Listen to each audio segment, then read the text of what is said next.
it's more, and I've said this over and over, it's more difficult to transport students safely to their school, feed them when they get there, educate them, make certain that they learn what they need to learn to be successful, get them home and keep them safe than it is to put a man or a woman on the space station. Hi, it's me, your teacher turned CTIO friend, Diane Dersch, and this is Beneath the Water. Okay. Hi, everyone. This is producer DeAnna, and you're seeing me on screen for the first time. You've probably seen me on socials. You've seen me on Zoom. I'm also in the community, but I'm going to be introducing and interviewing Diane Dersch today. As many of you know, she is my mother, and we are working on this project together. But today we're just going to chat about what it's been like building this, because I've been a podcaster for 5 years, but in a very casual way. But I did learn how to do some of this stuff, and now we're doing it for real. So we do not want anyone to think this is a whole company behind this, anything that. We are 2 and sometimes 3 people making this happen. Grassroots is who we are. Yes. Hello. Hi. Happy to be here. On her own podcast. Yes. Okay. Can you tell us more about who you are? Because I know that we've said behind the scenes. I mean, we've built this whole podcast off of who you are and your brand. And so people in your sphere know that. But there might be some people listening that don't know you at all. So who are you? Where have you been? Just a quick rundown. A quick rundown. That's the Okay, important give us part. a few bullet points. Okay. For those of you who I might be new to, I'm a former classroom teacher and then a director of technology, chief technology and information officer, and then senior director of information technology for a global company. I just retired January 2026, and now I am in what I call my rewirement, and that means I get to do all my passion projects. And so some of my passion projects are being a girl mom of 4 daughters, women in technology. I learned as a classroom teacher that young women often rule themselves out even before they have a good purview of what is in technology. And so I want to change that. Another thing I'm passionate about is equity and inclusion. Again, and that's gone from her very early teacher days and growing up in rural Wisconsin. Oh, yes. As a person of color. Right. From her, childhood to teacher days all the way through. And she was the CTIO at Green Bay School District. Right. She didn't mention that, but that's specifically where she was, which is a pretty urban school district. For Wisconsin, yes. And people think Green Bay is huge because of the Green Bay Packers. But when I started there, it was about 26,000 students, which, in many cases is a large school district. But for Wisconsin, it was the 4th or 5th largest school district at the time. What I found regarding equity is that at that time, most of the departments of technology in school districts were run by men. And so I was one of the very few. Vicki Lyons, if you're listening, you were the first one in Wisconsin. You opened doors for us.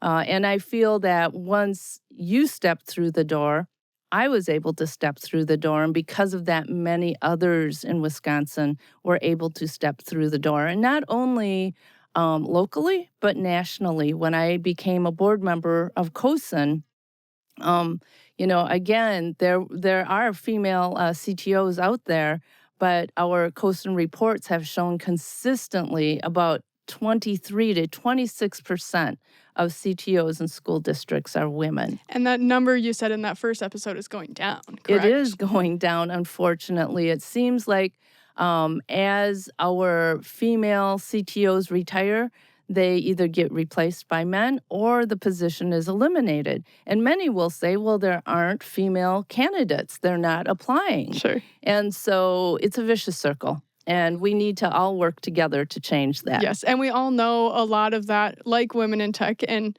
girls in tech is basically what it is, and that's a part of women in tech in Wisconsin, at least, is helping them expose younger girls to what does a whole career in technology look like. And that could be in farming, that could be in a bunch of different industries. So I think you're kind of seeing the end result of that, and then you're helping the new generation from a younger age kind of see what Which is a really cool thing. We have here in Wisconsin and in Waupaca County something called the Waupaca Arts Hub. And I've taught an AI class to young women and taught them how AI works and what it does. We use materials from code.org, and I love that that was kind of a test ground now. I'm working with kids at the public library to build solar cars and things, so our young people can also see that women know this stuff too. Again, in a farming community, most of the decisions have been made by the farmers, who are generally men. And so through Women in Tech, we've had women in the growing industry who really talk about how they use technology to make predictions on what to do in the fields that day. And all those other things. There's a lot of things to monitor. There is a lot of stuff out there. Well, and she was raised on a dairy farm too, so yeah, there's a lot of cross-pollination everywhere. But okay, so that is your background, right? And then we started building this podcast in April. Can you tell us? Right. Can you share a little bit of how that came to be? We're new people. I will never forget that I was baking Christmas cookies in December sometime, and my friend Kip Glazer, maybe you've heard of her, she's written a book, she's out in California, she is a specialist in AI, and she's a principal. She called me, and she said, Diane, what are you doing after you're rolling off the board at COSN? I will say she's very business-minded. Yes, she's asking the questions. She's an entrepreneur, for sure. You got to meet Kip if you haven't.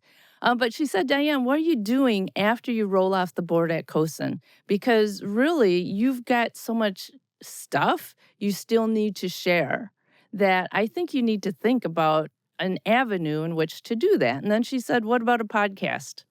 And at that time, I was baking cookies. I was thinking about retirement. And I said, meh, thank you. Thank you, Kip, for telling me that. But that idea did ruminate with me a bit. And so then when I brought DeAnna to COSN in Chicago, Well, I will say there was a 6-week pause after she retired in January. I needed to rest. That's where right. we spent in Thailand, which was amazing. But we kind of had the space to step away and talk about these things and dream about these things and what could it look like? What does this next stage look like? For all of us, kind of. Brock, my husband, and I, he works on the sound. We own Friends of Friends Recording in Chicago, and this is, yes, we're doing all of this AV-wise, but it kind of was a chance for all three of us to kind of think about what this next chapter could be. I forgot about that because that was a time of just stepping back from the work, being in my home country. I mean, that's a whole nother story. I need a whole episode to explain. But being in my home country and feeling and contemplating what is going to be next in my life. I have siblings, which I recently found how, I want to spend as much time with them as I can. How can I plan something forward that includes them or is around them so I would have time to spend with them? And I think that was important as well. So, yes, we came back after that. And then us being in Wisconsin and COSN being in, where was COSN? Chicago. It's like, okay, DeAnna, why don't you come to COSN with me? Because I want you to see this environment in which I work. And Kip had brought up this idea of a podcast. And from your outside lens, again, being a podcast creator and things, and starting to understand my network, is there promise in that? Sure. Well, and I think we were just talking a lot about, well, you had written a book with some of your what with we my call besties. the Savvy Sisters. Yes. Yes, and those people are? Sheryl Abshire, Donna Williamson, Frankie Jackson. And the book is The Savvy EdTech Leader. And at COSIN, towards the end of it, we actually took some time out and took all three of them to our studio along with Susan Brandt. Shout out to Susan. We love you, Susan. And we did some, what we thought was going to be maybe an audiobook. So we kind of started there. What does an audiobook look like? Who's going to read it? Whatever. So we kind of started with a little proof of concept there, and that kind of grew into the podcast. So you will be seeing that shortly, but it is a little bit more based around your book at that point. And those are our very first ones. Yep. And I liked that because we stopped and we paused and we discussed and dissected things. And I think that is what our general people are missing, is those conversations, because when you see a person on a stage, you hear their big ideas and their concepts. You might have a bit of time to chat with them, here or there, but you don't get the down deep, what is this person like in leadership, in life, and what things from their past gave them the values and the decisions that they're making now and who they are. And so I think that was really, after those proof of concepts, we saw this is really, we're onto something here. Yep. And they will read parts of their book, and then yes, you do a little interview after it. And those were kind of, our first little nuggets of doing this. And I think we said, oh, we could interview a lot more people. We think it'd be cool to hear other people's stories. So I kind of came along. You'll see that the lighting for the first ones are a little shoddy. We're trying to figure it out. We're still shooting on an iPhone as of right now. Hopefully that'll change before next season. But yes, everything is incredibly scrappy. I learned how to use Premiere Pro. We're doing video and audio for those of you who don't know. You can also find us on YouTube. But yeah, so since that COSIN, what happened? And we had conversations at COSIN too. Yeah, maybe let's talk about that. We really did, because I think you saw all the friends I had and what a wealth, not only fellow CTOs, but solution providers, people I've known for decades. Right. Who I'm just meeting. and also new friends. And I think that's the cool part of it. Yes. For instance, Aman, one of our newcomers, he's in his 20s yet. And afterward, we got together with our family in Chicago, and we had karaoke night. And we invited him on, but unfortunately he had a meeting across town. But it's these are the types of things in the relationships I think that we're missing in this age of AI. And so how can we bring this together? And with, with the pandemic, there were a lot of podcasts because people had nothing better to do, right, than watch something podcasts. Like that, yeah. And so there were a lot of video podcasts, using Zoom. Let's just hit record when we have this conversation. Which is great. Yes, Which is I great. love it because it transcends space and time then, and you can talk with anyone. But there's something to be said, I believe, about this personal relationship and just having those conversations like you're at a coffee shop or at a bar sometimes. And we're from Wisconsin. Yes. And, and really dig deeper. And I think that, and I'm naturally a curious person. Hopefully people don't take it as me being nosy, because it's not nosy, but I'm always wondering, what makes people tick? I just think about my past, being a young mother, graduating high school at 16. I still don't know how I did that. Getting calls from boys in high school, but you know why? They needed help with physics. And so, once the baby was asleep, That's wild. Yeah, I helped them with physics. I'm learning a lot of new things over this whole journey anyways, so it just keeps getting more details keep getting uncovered. Yes, this is true, because she will say, you never told me that before. And so we're all learning. People get their identity from their experiences in the past, and I believe that it's those things who have made us who we are. Yeah, I agree. And I think you having such a heart for equity and wanting other people, like you said, that woman that was the first CTO, opened the door for you. Vicky, and yes. you've always been a part of that for other people. And that's a part of the legacy she wants to leave. So I think that this podcast is, our way to make this information more accessible to everyone Yes. from whatever background you're from. Well, I have to say, Deanna, in the old days, when I heard headliners like a Donna Williamson or Sheryl Abshire or a Frankie Jackson were at a conference, I had to get all my money together, scrape my money together, take vacation days if I could. I mean, as a classroom teacher, you couldn't even do that. So ISTE was the only possibility. But I had to come up with my own money and take usually vacation time to go and see these leaders and get in front of them, introduce myself, take good notes, try to have conversation with them. Like the first time I met Frankie, she was sitting in a lobby of a hotel. And Frankie says she even remembers what I wore. That's funny. But I had to come up with my own money and get to the place where the leaders were. Right. And I thought, how many leaders have that opportunity or have the money? And so making education, technology, leadership, or leadership in general more accessible to people really made sense to me. And so I'm hoping, and we are seeing our numbers grow every week. And so I'm hoping more people are catching on and saying, I could get free leadership experiences from these people on this Beneath the Water podcast. Right. Well, and the thing that kind of brings it all together, too, is the community that we're building. I think having, our first one with Adam File, he was able to come on and we did a live listening and we would stop the video. We'd all watch the video together, stop the video, ask some questions. And then have a discussion about it. Yep. So I think you're kind of getting the conference experience a little more bite-sized, and but you're still able to touch base with those people if you're wanting to do that.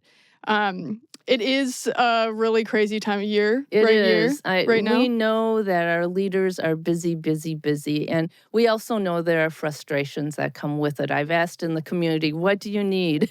Because, people are just really busy. And I recall when I was a CTO, it's like, okay, game day is coming really fast. Do we have all these things ready that we need to have ready so our teachers have a good experience with their students, so their students have a good experience on day one? Totally. And I, to give a little background on myself, I'm a designer. I have not been in this position, but I was, the 8-year-old helping unbox things, helping plug things into other things, making sure they work, all that. Collapsing boxes. Yes, I've been a part of it my whole life. There's a little article of me and Nan. Yeah, she was 4 years old. Go tell the rest. Oh, yes. Well, because, she was 4 years old, and at our elementary school, we had just gotten a new computer lab of Apple 2Es, 2Cs, something like that, maybe even 2 GSs. But the cool part was in this newspaper and television report, DeAnna, as a 4-year-old, has her headphones on, and she's using the mouse. And my mother, who was probably in her 70s at that point, saw the news report and said, oh my gosh, if my 4-year-old grandchild can use a mouse, I can learn how to use it too. And so I know those were very pivotal moments even for our family, motivated by this 4-year-old kid who could use a mouse. Yeah, well, and then I spent my summers on Neopets, so I don't know. I don't know if that did too much good. But no, so I've been a part of this, and I've kind of gotten to see her grow through all of her different stages. And I really, and I've mentioned this maybe personally, maybe a little bit on socials, but I think using my skill sets to contribute to this project is honoring my mom and her career that she's had and she's been able to build, and that she can have the conversation she now wants to have with her friends from all over the country. And this is something that, at ISTE, we did a lot of interviews, and that was maybe a little too much, but she kept saying, it's not work, because I'm just hanging out with my friends. And I love that a lot of time on camera. But I think it's a celebration of the relationships you've built through this work. And obviously lots of hard things, went through a career with so many challenges that you've had to work through, and now you can hopefully spend some retirement time doing things you like to do. Well, and I have to say, I don't think I would have done this without DeAnna and Brock's help, because again, when Kip brought this up in a podcast, I'm like, oh, yeah. But then I remember, again, I have a daughter who has podcasted for 5 years and an audio engineer son-in-law who can put things together very professionally. And so I felt I had multiple recording studios also. That doesn't hurt. Yes. I felt I've had, that support behind me. And it took some convincing. I know on your part. It took some convincing, but I do think, and now you're kind of in my shoes, I had to convince her, your story to tell, even though to you it was just common sense. You just do the next thing. You care about people the best you can. You do what you can and keep trudging on. And she's made a wonderful career out of that. But she goes, what stories do I have to tell? And I'm like, oh my gosh. So, which she has many stories to tell, and lots of points of view that have been built from a lot of hard situations, and the rubber has hit the road, and what have you learned from that? And I think convincing her of that, now she's on board to say, we're bringing this education to other people, and you, my friends, also have things to share, and all this information can just help build up our new leaders, and so I don't think we have the luxury of being quiet. I think our gift to other people is sharing what we've learned and kind of being vulnerable in those spots. A lot of these conversations are vulnerable, and people are sharing about things they maybe didn't do so well. They maybe made mistakes. And so I think it's been cool to kind of be a part of a group that wants to do and make a new movement for the new leaders. Yeah, and I like that part that it's not all about me. When I talk with our guests, it's about them and maybe stories that we share back and forth. Sure, My experience, their experience, what that looks like. And so, again, you're beneath the surface on a lot of things that you might not normally hear. And I am so honored that our guests open themselves up to this, knowing that others will learn from this. If we can, help some people from having to do this, although it is a trajectory that does look like this sometimes, and save you some time, give you some tidbits you can learn right away or use right away, then we're doing our job. Or even, find mentors within this group. Like I said, the community is meant to connect people. It's meant to start having conversations. And we hope that people can connect there and have their own friendships, cross state lines and cross culturally. There's a lot of cool things that we're excited to delve into over there. Or across countries. Yeah. Oh my goodness. Yes, we have seen. So we get analytics, right, on our podcast, and we've had 2 listeners from Tokyo. Yes, and some from Thailand as well. Some from Europe. And we haven't, we're steadily growing and we're doing better each week. But it's also like, holy crap, we've only been doing this for about a month. So yeah, I still call it the bean sprout, but it's the Buzzsprout. We are hosting on Buzzsprout if anyone wants to know. So now we are starting our search for sponsors. Who wants to be a part of this? Who believes in the same values that we do? We're also starting to host more events within our community. And those will be not in-person events, but virtual. Hey, I would love to do some in-person events if we're, maybe at a COSIN or an ISTE or other conferences that people will come together. I think we've talked about a big dream potentially being a summer camp of sorts, kind of to learn from each other, but also build those relationships more. I think we live in a very currently in rural Wisconsin, central Wisconsin, and there's a lot of summer camps up here, and they're empty for some of the years. So, hey, friends, have you ever been to Wisconsin? We'd love to have you. Yes, so that is a dream for hopefully in a few years. Yeah, we really don't see this ending, or as one of my friends calls it, a shower thought. We have built the first season already. We already have 21 podcasts recorded, and so they're all in production, and that's why we're able to release weekly. But then, we'll be gathering more podcasts for our second season as well, and we anticipate. Episodes. Yes, I'm Yes. sorry, episodes. She's still I have to learning get the my lingo. vocabulary right. Episodes for our second season and go on from there. And yeah, as you talk about sponsorships, I know that there are companies out there who are interested in growing our leaders. And I think, we didn't want to make this a pay to play No, type of for thing. our listeners, for the Right. people it's for. We're protecting, our people. But hearing a company title once in a while, is not bad because, again, our whole ecosystem wants our leaders to grow.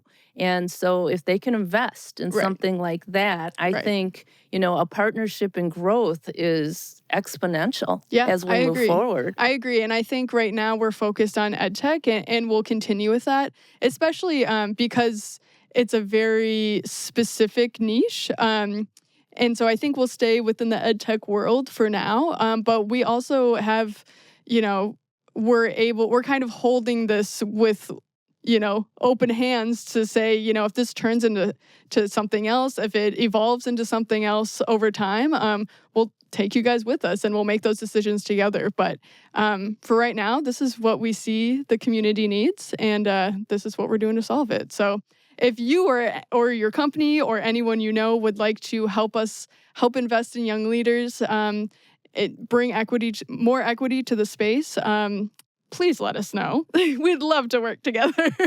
beneaththewatterpod@gmail.com.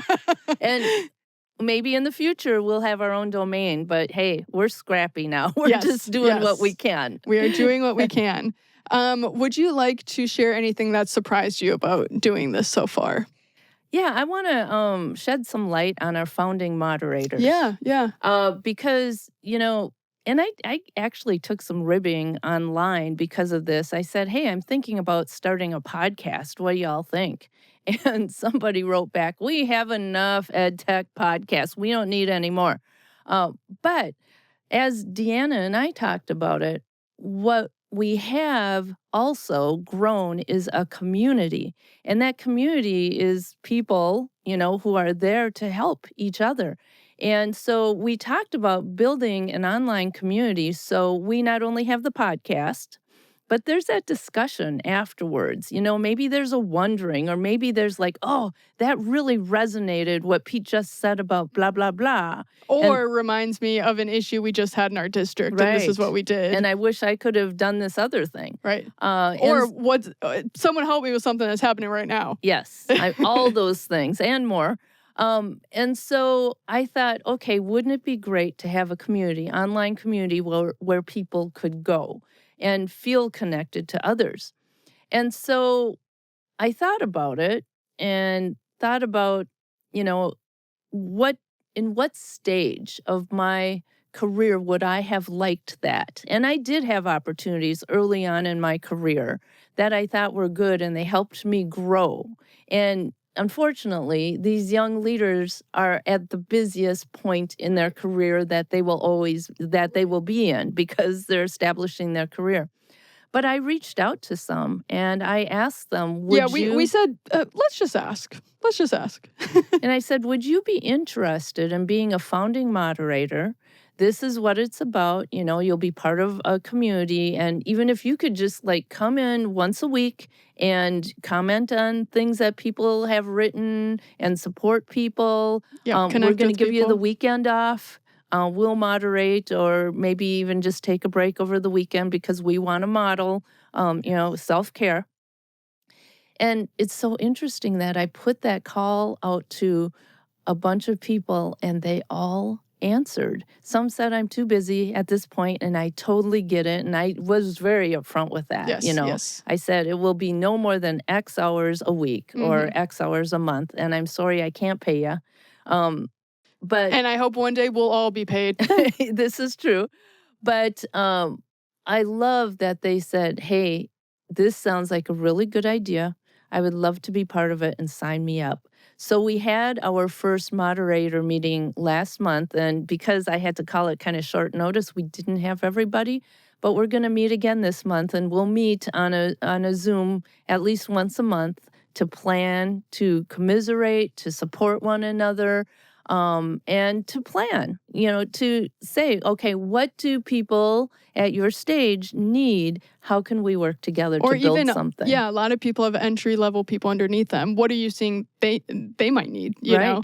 And what spaces can we, maybe affinity spaces could we build that maybe, workplaces might not have. I know I worked at a larger ad agency in Chicago a few years ago, and there was a group for gay and queer people. There was a group for, all kinds of ethnicities and cultural backgrounds so that everyone felt like they had a purpose there, they could connect with each other. And That's I think when you leave a workplace then, what do you still have that? And hopefully the answer is yes. But in building those things within this community, we're hoping that, you can't be laid off from here. You can't be let go of this group unless you do something horrible, and we have to kick you out. And hopefully that never happens. But we want to give this. We want to let everyone have a place to be, no matter what their job title might be, because people bounce around, all that. We all know that, and we hope this can transcend wherever you are, right? Because we're just out in cyberspace, right? And in Wisconsin. Yes. But so I think this is kind of we can build the world that we wanted to see when you were younger. So see, I've said that for years, and we can finally do it. We can finally do it. I mean, we're the ones making the rules, right? So let's make this a place where people of minority identities can thrive. How do we build a world for them specifically? Well, and how can we be good advocates and sponsors for people, any person who is looking to elevate? What does that look like? Because I think that's another thing that we've got people ready, but maybe they don't have the sponsorship or their name mentioned in rooms that they're not in. And so how can we strengthen our sponsors to say, hey, I can speak to this person's work. They have done remarkable things. Here's the impact of their work. And I do not want this person's name dropped in a bad way or taken out of the running as we look for filling these positions, right? So I believe that there is a part for everybody here in this community. I agree. I think, you've been doing the women's breakfast for a long time now at COSIN, and now we're talking about what does an allies breakfast look like? How do we teach people how to best help, other people who might have other experiences and kind of get into those rooms. So I think there's a lot of cool things we can do. And another thing I want to bring up that I have seen change through time, and this is within the women group, and our young women in Women in Technology will attest to this. In your 20s, it's pretty competitive because you're getting out of college and you're scrapping for a job. In your 30s, it still might be kind of competitive. And my friend, Dr. Ivy Nelson, introduced at one of our COSIN Women's Breakfast the concept of climb and kick. Right. Meaning that there's a belief that there's only room for one woman at the top. Sure. And so a woman will climb the ladder and then either break the rung or kick people down, which is unfortunate. Right. Well, and it's akin to the model minority, right? You are the model minority and everyone else is the bad ones. So, but as we know, there's enough work for everybody here. And I don't know if it's the times or if the age I am in, but it seemed like when we hit our 40s, 50s, 60s, I'm seeing more women helping each other and lifting each other up, which absolutely warms my heart. And it's interesting that some men will say, this imposter syndrome that y'all talk about, we have that too. Or, this issue over here, we have that too. And so this is a people thing. It's not just a woman thing or an affinity group type thing. Yeah, How can we all help each other out? Right. And I think that's something that, we're all figuring. We can get farther when we're together. And so how can we all work together? Yes. Yeah, I think, I'm just really excited about what this can be. And do you think you have any words or things you want to share? I feel like you've kind of seen us build everything. We haven't shared as much behind the scenes as we would like to. And maybe those things are coming out still. We'll see. That's part of my goal, is to kind of show you all what our setup looks like sometimes and what my process looks like. But we're really 3 guys trying to do the best we can. And you're hearing it weekly, and you will be for at least 21 weeks. Well, and some of you might say, where are her fishing pictures? I haven't had a lot of time to fish. Going back in time, when I retired, I knew I was retiring in January. I made a big mistake, and I'm telling everyone here so you don't make the same mistake.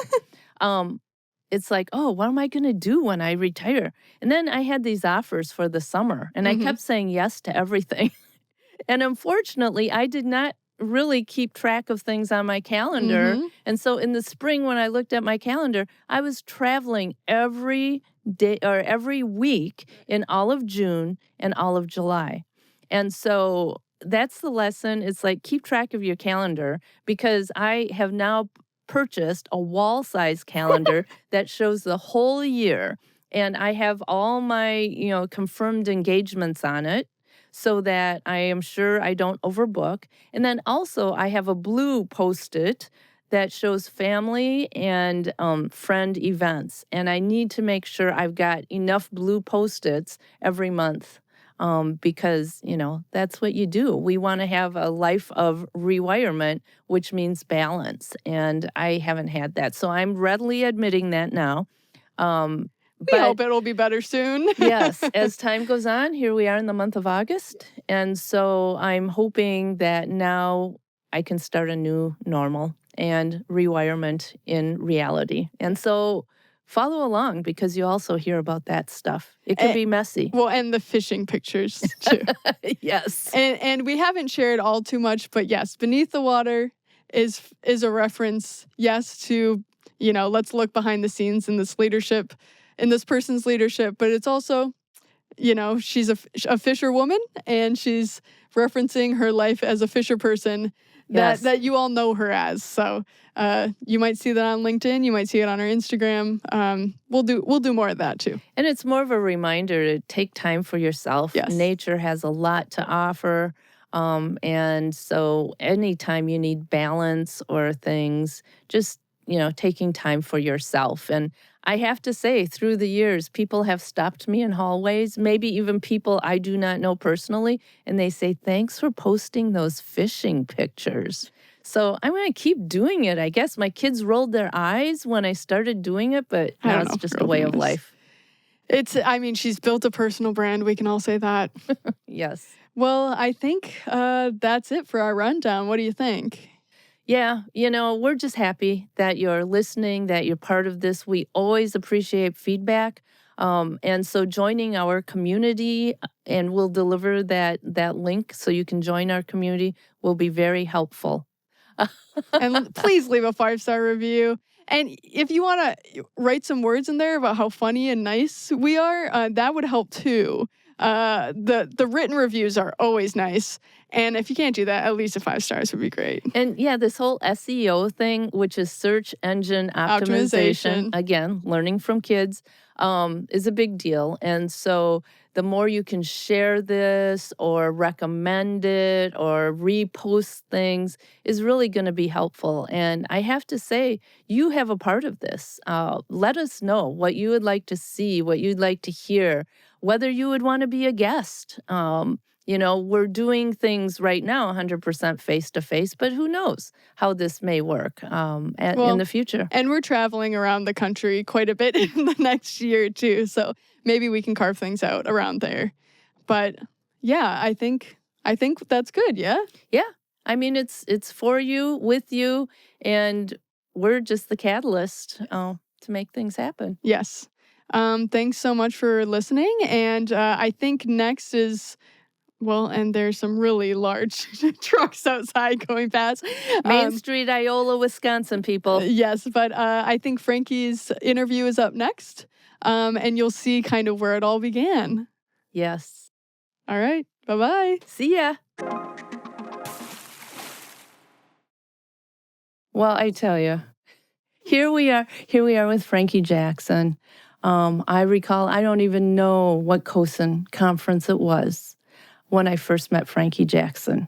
I do recall that I was there at an award ceremony and Frankie Jackson was recognized. What was the I want to say it was Volunteer of the Year, but I don't know for sure. Did you get some sort of CTO of the World I award did. as well? I did. I did get CTO of the Year. And I was up for it twice, and both times I was the runner-up. So that's a sore spot with myself and Phil, because Phil beat me out. So yeah, we joke around. Oh, well, with tenacity, you did get it, huh? Yeah. Okay. Well, I recall I was an admirer from afar because you were on the stage and being recognized. And I thought, wow, this lady must really have it together to be like CTO of the World. That's what I call the award. I don't know what it is, a Withrow or Heathrow or something award. And I said, I would love to meet her sometime. And I think that's all I thought, because it's like, this lady must know what's going on. She's put together. She speaks eloquently. And, I really appreciate your accent as well, because, we talk much different from you do. Yes, you do. From the way you do. Yes. But I said, I want to meet her sometime. And then I do believe it was that same conference when I was just walking through a lobby and there you were, working on your laptop. Always working on my laptop. And COSN being the way it is, it's like, no, I'm going to go and talk to her. I hope she doesn't mind. I hope she doesn't say, well, get away, kid, because I got to finish this presentation or whatever. And I can't even remember, how it went, but I do remember you were kind. Do you remember what you were wearing that day? No, I don't remember what I was wearing. Oh, my gosh. I do. You were wearing a red dress. Really? And it had sleeves, bill sleeves. Oh, so my. Fashion is a big thing for me. So I can always remember how the first impression set with me. And I think that's an important point to make, because, we've written a book together. We've talked a lot about dress and executive presence. And what I said to myself was, I want to get to know her. And I thought your communication was probably some of the best that I'd ever seen. So wow. You probably don't know that. So. Yeah. And, then I think about it, and we started, doing projects here and there. The pandemic came out, and I think for some reason we were involved with something, maybe through COSN or maybe through ClassLink. It was really through both. It was an initiative of ClassLink, and it was a project that was exactly what I was, really primed and ready for. And I think it was for you too, and our skill set complemented one another. So yeah, which is the cool thing about that, because like you said, the spreadsheets, the organization, that's you, and that's the way your brain thinks. Where I tend to be and all over the place sometimes, and schizophrenic, but creative, and what about this? What about that? And so I can tell you, I gravitate towards friends like you. And I gravitate towards you. So we're yin and yang, that's for sure. Yes, because, she's got this gift of organization and asking me the right questions to help me figure out what I need to do. And so, yes, I think we started working on a project together, and I think it was for COSN. And that's when we said, hey, we make a pretty good team. We do. You probably don't want to talk about what we were working on. I remember everything. So we were working on after the pandemic assessment of how ready a school district would be once school started back up. Yes. And so, again, being out in front, right? And being there with a tool and being organized. And so I think that's, it was our work and the way we approach work that brought us together, and our personalities just kind of... And all those early morning conversations. Oh, yes, because you are a morning person. Yes, I am a morning person. I am a morning person. And so, yes, those 6:30, 7 o'clock meetings sometimes in the morning. Yes. Well, we had nothing better to do. It was a We're pandemic. at home anyway. We can take a nap at noon. Oh my goodness. Yeah, those were good times. Well, and then I think about it and, I think we started, making the circle larger. And that's when our work crossed with Donna and Sheryl. That's right. And we decided to write a book together, Yes, we did. right? And that's the thing too, because that always sat in the back of my head. Like, wouldn't it be cool to write a book? And I know you have been approached by publishing companies. You've I self-published too. created your packet of things that you're going to submit, and I think you got accepted, right? Yes, you had I a did. contract. And then I traded that all in just so that I could work with you. Wow, that's awesome. That's awesome. And so, yes, sourcing, I think, all the good ideas that we have. As Sheryl would call it, you got Google-licious on us. I do. With your spreadsheets. A lot of technical skills. And so organizing all the chapters and all those things. Right. Well, you have a section of the book I do. that you would like to read, and I would like to dig into that after that, because really, I think every one of us has a different reason for writing a book or being the person that we are. And so after that, I want to discuss with you, what made you think about that and put things in place in life to be successful with that. Okay, right. So All right. Here we go with the book. Here we go. I noticed the blue color also. Yeah, she matches. Matches my suit. I wish I would have had a... For those of you listening, she matches. Always match. So everything in my life matches. So, all right. Let's see. This is the title of our book. The Savvy EdTech Leader, Innovative Strategies to Boost Influence and Elevate Your Career. The book has many sections. I don't think we probably want to talk about how we went about putting the book together. It's a great story. But I'm just going to start. I chose this chapter. I like all the chapters. I chose this because it's number 1. And the chapter is called Beyond Vision Statements, Realizing Goals Through Tenacity and Teamwork. And then I'll just jump to one subsection. I'll read this little subsection simply because it's easy to read and it's a small segment of the book. And it's called Paint a Picture of the Future. So sometimes that's hard to do, is paint a picture. Nothing can create passion like a vision of what is possible. The vision is one of the most effective ways to fire up your team. I'm all about firing up a team. A clear vision paints a picture of the organization's desired future with an inspiring purpose. High-performing leaders develop a clear vision through a deeper understanding of their leadership role. Their vision is partially about who they want to become. Their vision embodies the organization's mission, which includes the why. It's so compelling that others can't imagine not participating. The vision also embodies the leader's credibility and influence. What the leader stands for helps make the vision come alive. The vision becomes unified when people believe in the leader and choose to follow, embracing the vision as if it were their own. Developing a vision involves visualizing what the organization will be like in 1, 3, or even 5 or more years. It requires imagination, and it should be relatable. And then for each of the segments, we have key strategies, and we have 5 strategies. And so I'll summarize those quickly. The first is to think about what you're passionate about. Building your vision is an inside job. You can't borrow another leader's vision. And then 2, carefully craft your vision with your team in mind.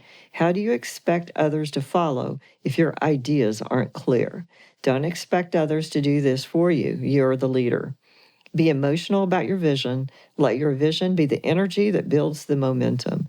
Get excited first, then others will want to follow. And then 4, stay on message. Communicate your vision over and over. Find ways to weave it, part of your vision, into every communication. And then lastly, create passion throughout. Passion is contagious and passion is energy. Oh, I love it. Yeah, I love it. And, you talk about a vision, and those are such wise words. You talk about a vision being what you want to be and who you want to be. And I think with this podcast, that's what we're diving into. We know Frankie Jackson for the work she does, but what kind of person is Frankie Jackson? And so this passage that you read so eloquently talks about, having a clear vision for yourself. So what does that look like for you? I think it looks different at different stages of your life. My vision today is much different than, say, my vision might have been 20 years ago. I have 3 daughters. My vision 20 years ago was more about cultivating a family and raising 3 daughters. You have 4 daughters, 3 daughters that are self-sufficient, that are independent, that are smart, that are willing to take risk, that are willing to pursue their passions and do what they enjoy doing. And I felt like the best way that I could bring that about in my own family structure was to model it. So that was my vision at that time. First was myself. That sounds a little selfish, but I know I can't be what I need to be in my role as a friend, as a relative, as a mother, as a wife, unless I demonstrate those characteristics of who I want to be so that others will follow. It kind of goes along with the vision. You're the leader. I can't Right. borrow it from you. I can't borrow it from anyone. So the best way that I knew how was to be who I wanted to be and to do it with passion, without guilt, because having a career is very difficult with travel, with, late nights, board meetings. We know what tech leaders do, but I always did that with confidence.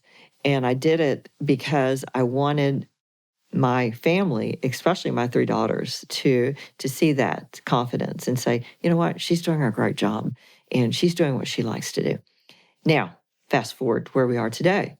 Today, just like I'm traveling currently, my family structure and who I am, even today, is that this is fantastic for you to have this opportunity.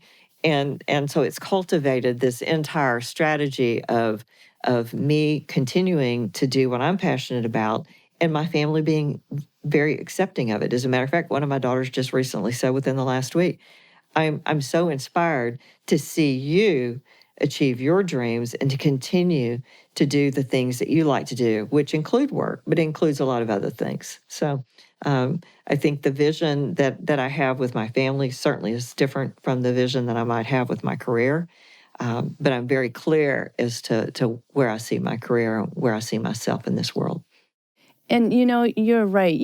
And maybe that's what drew me to you, is that you exude confidence as well. I hope so. Am I correct? You're an only child? I am an only child. Yes. I'm an only child. What do you think caused that confidence in you? I think mothers have such an impact, especially on their daughters. I think that my mother always had a lot of confidence in me and never compared me to anyone else. And so I've always tried to embody that. When it was, I think rather than see the glass, half empty, it was always overflowing, always. And one of her perfect comments to me, and anything that I wanted to do was, it's got to be somebody. Why can't it be you? If the shoe fits, wear it. Oh my goodness! And you've said that to me multiple times. If the shoe fits, do it. And so that's inspiring to say, if not now, then when? When are you going to do this if this is what you want to do? Now, mind you, my mother didn't have a formal education. She really wasn't worldly, certainly didn't have a career, but she had some very good motherly instincts, and I think she saw the very best in me. I always knew in her eyes that there was nobody that could compare to me. So I love that part because that sounds so familiar to my past as well. I grew up as an only child, and my mother believed I could do no wrong, exactly, to a fault, because I was doing many wrong things. Oh, me too.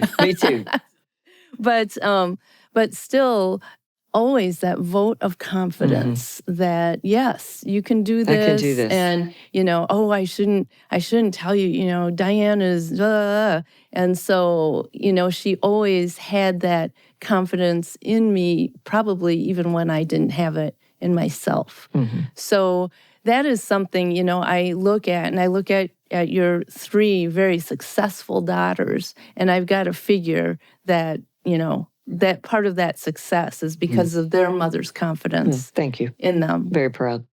Wow. Well, and, like I said earlier, and you talked about vision and how that plays out for a team, for your family, for the department you run, and all those other things. You're an organizer. You organize me for sure. What caused you to be such an organizer like that?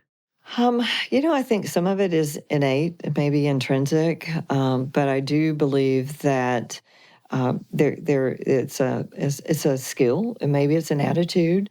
Once you find a strength about yourself and it's admired and it's valued, then maybe we all tend to hone in on what our strengths are and do better and better. And I think maybe that's what I did with that. I've had some incredible opportunities throughout my career that just landed in my lap. Just kind of being at the right place at the right time. When I graduated from college, I had the opportunity to go to work for NASA. And it was in the time frame of 1984 where the space program was, flying shuttles, once a month. We got tired of watching them go up, Wow. Well, okay, another shuttle. It's like an airplane. And so the career of choice after graduating. What did you major in? Computer information systems. So CIS. computer programming, that's all I've ever done. Started in 1978 with Bill Gates. Go all the way back to all of the early Microsoft products. But in that, and graduating from college as really a software engineer, took a role at NASA as a software engineer and working on the space shuttle program, and then became the space station program. But in that, I had this unbelievable opportunity, why I was selected, to be part of what was called a performance excellence team. And that was really along the second year of my career. And being really good at what I was doing, which required a lot of organization. And you were in your 20s at this time, right? I'm not going to say what year I was in, but yeah, I guess you could say I was in my 20s. Well, You're right. If you got out of college. I did. Yes. I did. And basically women with a technical degree, you basically went around the tables, at the college and picked which job you wanted because there were not very many women in the field of software engineering. But I selected one of the companies, as McDonnell Douglas at the time. What I didn't know, another career landing opportunity, was that the contract was up to be rebid. None of the other staff members took the contract. I jumped over and came low man to high man within 18 months. Wow. And that wasn't even predicted. And it wasn't predicted. But 2 years into the career, a performance excellence team was formed as a result of the Challenger accident, and that was 1984. I remember that. I think the whole NASA environment, they basically shut down operations for 18 months to do their research, and that gave us time to reorganize, and then up came a new performance excellence team. It was based on the Malcolm Baldrige Award, and the framework for that, which has really propelled my entire career. And it's all about organization. It's about process classification frameworks and designing systems that are standardized and with the vision in mind that key metrics and key performance indicators, all the things that I do currently are all based on that work. And it's a prestigious framework and award that's given by the President of the United States. And I was part of a team that actually developed an award that placed in the top 5 in the nation. So we received a site visit from the government. A site visit is they come and look at the processes, look at the efficiencies, look at the results. And so that has driven me throughout my career. Wow. Well, and again, that part about NASA, that is high stakes. And I'm sure when those souls were lost, with the Challenger, that did have a huge impact. And the day that Ronald Reagan, president at the time, visited NASA And all of the military were on top of all of the NASA buildings. This is outside of Houston, Texas, at the Johnson Space Center, because Ronald Reagan visited to talk to the NASA employees and all the contractors. And I thought, this is high stakes. And so it was very impactful for me. But what I can tell you is I only spent 10 years at NASA, and then I transitioned to the EdTech, Education Technology, as a Chief Technology Officer. 3 daughters. I mean, I hate to say it, but it was 3 daughters. I knew, and that's another challenge. I really felt like I was traveling. I had been promoted all the way to the top as a program manager. So where to go next? I suppose Frankie I wake Jackson, up, I didn't even know where I was at. Yep. 3 daughters and a husband that was under immense pressure. That's the work-life balance of mothers in technical careers. And so I thought, I'll go to work in my community, go to work for the school district. That'll be an easy job.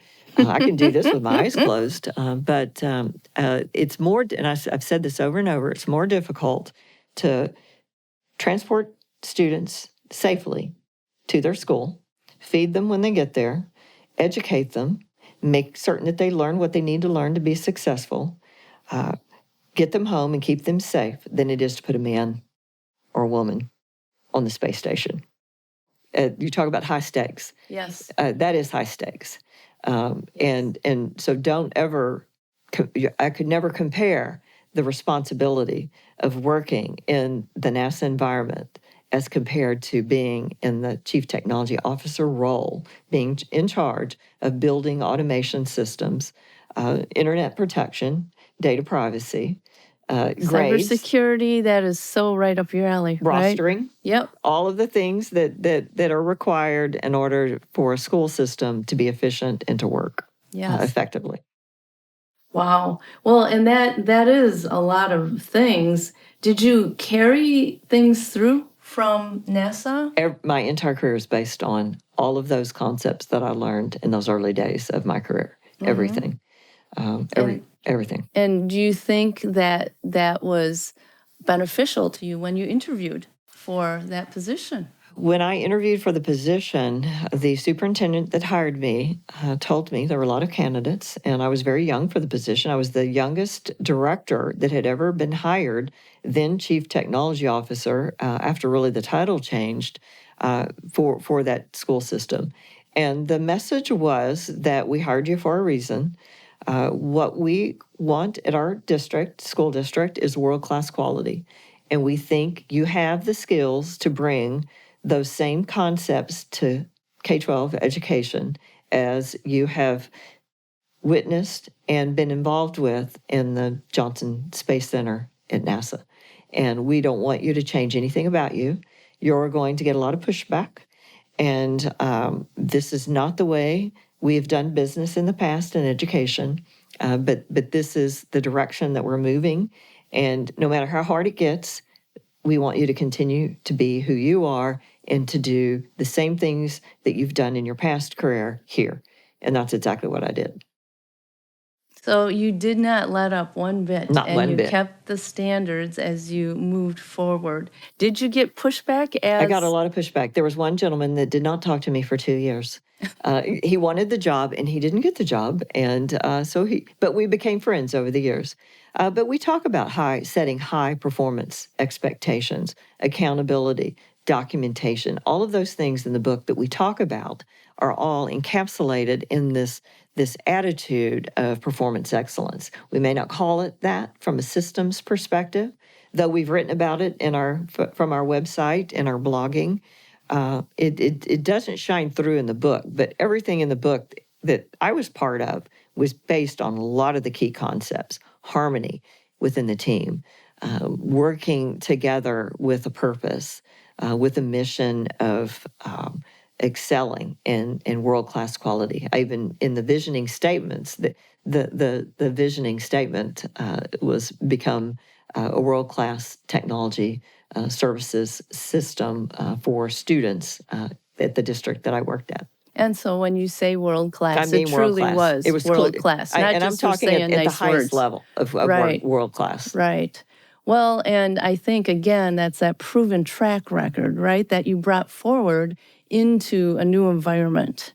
You know, I don't want to make generalizations, but sometimes technical people have a difficult time with communication.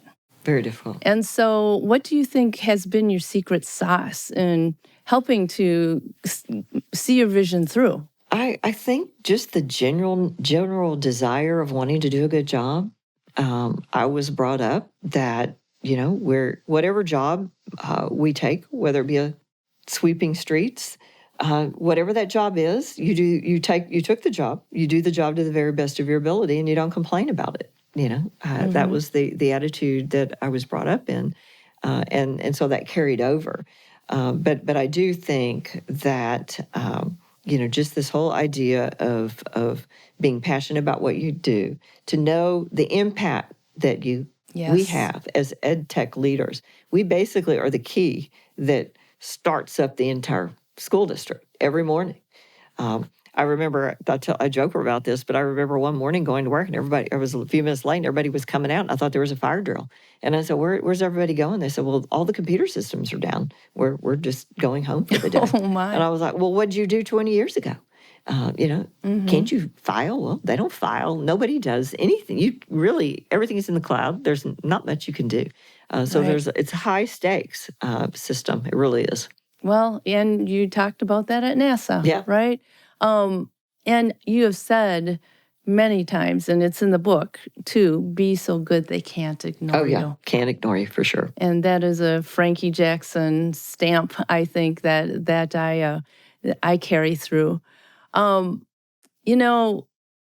It sounds like, and I know you're a very successful person, but are there times when things did not go well and when you really messed up? And how did you get yourself through that? Trying to think of the biggest blunder that I had personally. I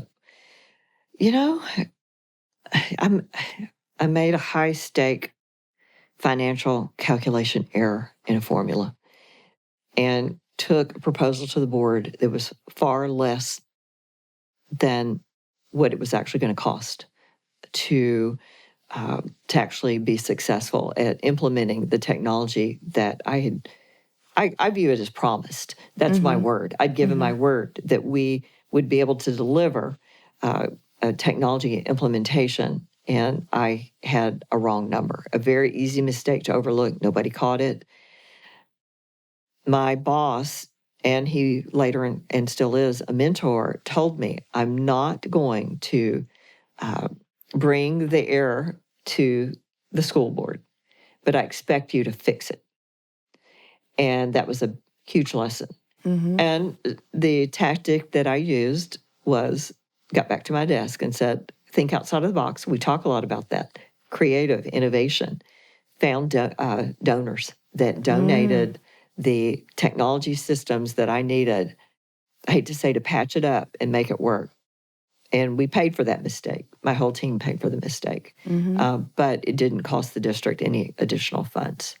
Fortunately, in those years, the generations of technology changed so frequently, we were able to recover quite easy.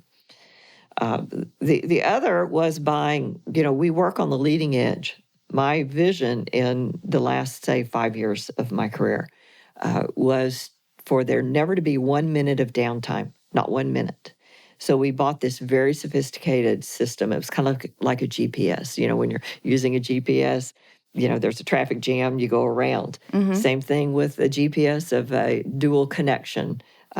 And so one fiber link goes down, you bring in a dual connection. I overbought. I think maybe it went back to that earlier mistake that I made in my career.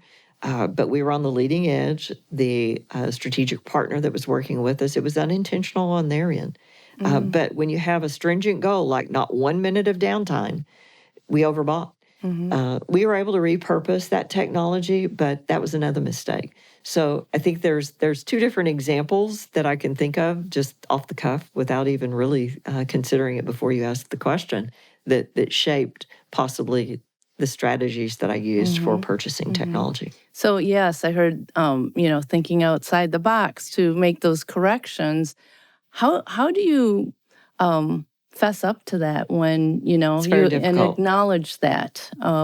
Because like you said, your team paid for that. Yeah, we all paid for it. What did that look like? It wasn't, I would like to say the easy answer and the answer that would be expected would be, oh, they admired that. They saw the real part of the leader and how painful that was. I have a unique ability to make a positive out of any negative solution. So I think there was some of that. Part of that was just the fact that I knew that it was a position that I held that I did not take for granted. And I wanted to do a good job, and I made a big mistake. And I'm not going to say that I glossed over it. I patched it up. I didn't deny what happened, but I did not dwell on it, never brought it up. And it really goes back to we all make mistakes. Many times it's how you respond to that mistake.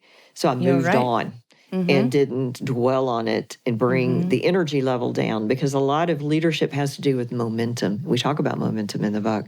And if you're working on high stakes, large, very expensive, complex technology systems, it's important that the leader set the tone every day, not every Monday or every Friday, but every day, every minute of the day.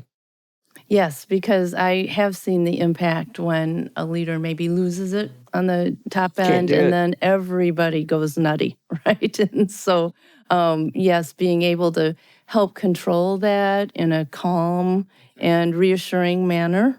Even, people equate that to a duck who looks very calm on top, but their little legs are Paddling going underneath. Yes, underneath the water for sure. And so, I get that. Well, what were some lessons learned out of that then? I think the lesson learned for me was that, sometimes it doesn't matter how successful you are.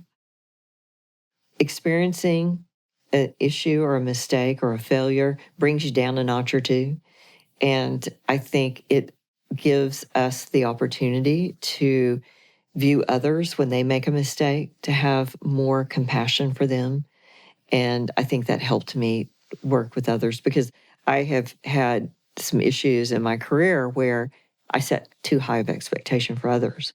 And so sometimes you have to be brought down a notch or two to really say, everybody's capable of mistakes. And so I think I was very much easier to maybe deal with and be more accepting. And, But again, I can gloss over any problem and make it a positive. Well, and again, being able to step back and be calm and get through that. And I like what you said about the empathy part and the compassion then, because, that's the other thing about an environment. We want people to know that we've got their backs when there are mistakes made, exactly. right? And support to learn more or grow more through it. And I think, that momentum that you're talking about is so important as you carry that through.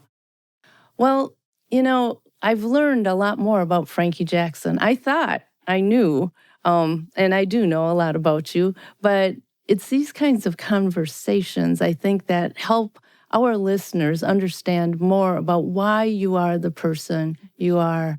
Are there any other things? Like I said, you grew up as an only child. You had a very supportive mother. But are there other experiences that made you who you are? I think so. One last experience is that I lost my dad in a tragic car accident when my mother was 7 months pregnant with me. And she had not prepared to go to college at that time. That's what average women did. They took care of their family.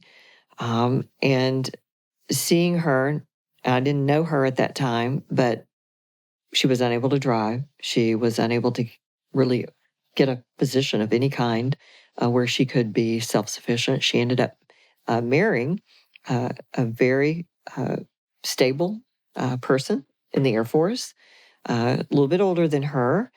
And he adopted me. So I really never knew any difference. That happened at 18 months. So he was who I called Dad.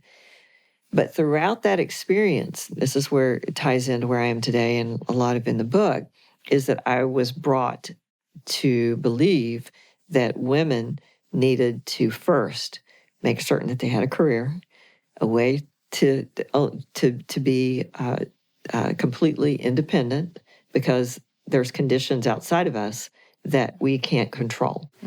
So those are things that we need to consider.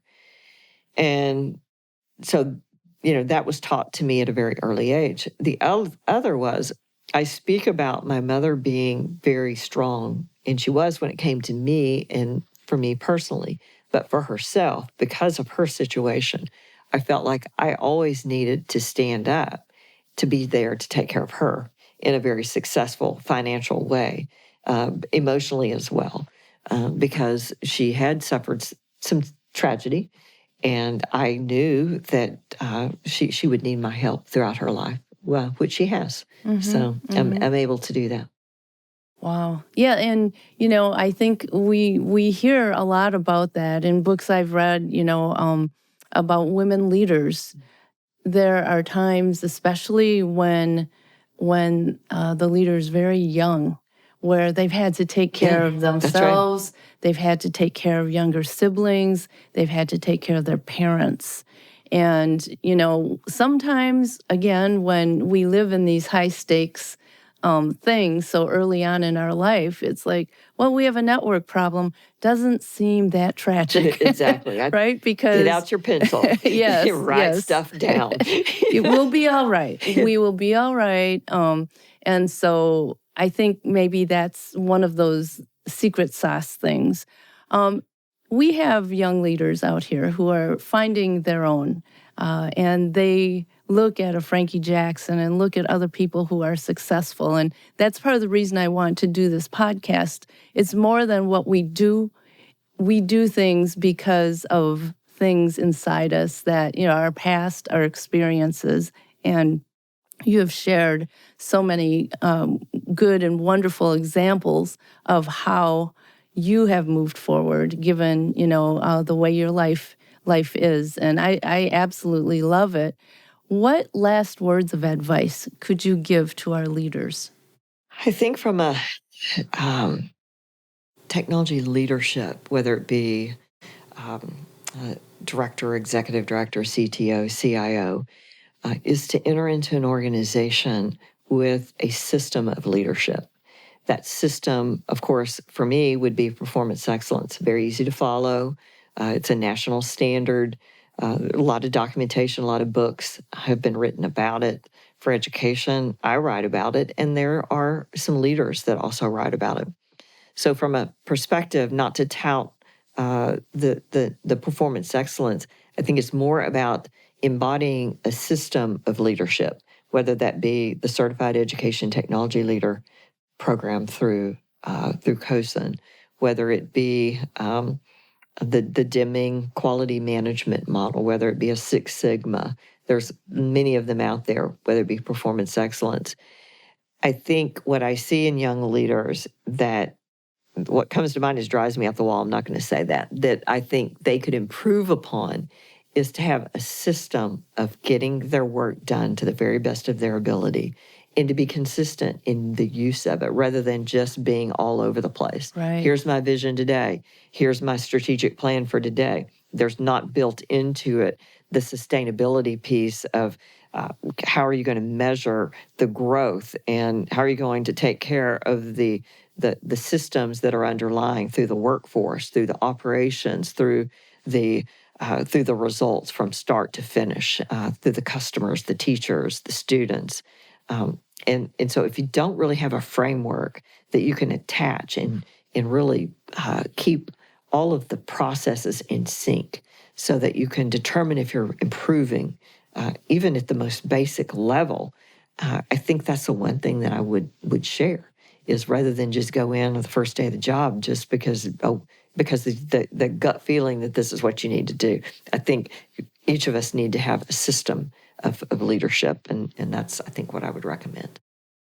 Well, and I have heard that you can take very good people and put them in a poor system, and they will not succeed but you could take mediocre people and put them into a good Good point. system, and they will succeed. So systems thinking, again, that's one of the things I admire about you. People know what to expect. They've got benchmarks. And, that really does seem to be a good and stable way to move forward. And it's so interesting that, so many of these things came from you and NASA and carried right on over to really make an impression on the national EdTech leader landscape. So, we have Frankie Jackson here, wonderful friend, co-author of the Savvy EdTech Leader book, one of my Savvy sisters, and one of my dear friends. But I learned some things about you and admire you even more. Well, thank you, Diane, so much. I enjoyed being here. Thank you for having me. I enjoyed our conversation, and my wheels are turning about what I'm going to do next, simply because we've had this great conversation. So it's always about process improvement. Frankie's always thinking about what I'm going to do next. I think on the Uber ride, she's going to be filling my head with some more ideas. Yeah, always fun. And I love it. And this is why we are friends. Yeah. So with that, thank you, Frankie. Very much. And, I love you to pieces. Oh, my God, yes. I love you so much. This has been Beneath the Water podcast, hosted by me, Diane Dersch. DeAnna Dersch is executive producer, creative director, and editor. Brock Mende is our audio engineer and sound designer. Special thanks to Friends of Friends Recording in Chicago, Illinois. The link to the community can be found at the description below. Also, please subscribe and give us a 5-star review, because those reviews go a long way in helping us reach the people who will find a home here. Thanks for joining.